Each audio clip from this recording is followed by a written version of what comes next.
המשפחות הישראליות שרוצות לחגוג בר מצווה או בת מצווה בצורה מעניינת וייחודית, יכולה לעשות את זה אצלנו. מציעים תוכנית שמשלבת בין השורשים שלנו, כמובן כל הדברים שמנהגי היהדות, אם זה קריאת התורה, נחת התפילין, טלית.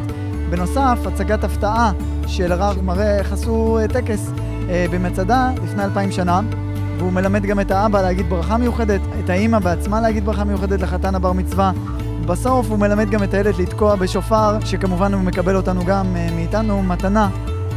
כל זה בתוכנית מיוחדת, שבסופה אנחנו לוקחים אותו לחדר של הבית כנסת העתיק במצדה.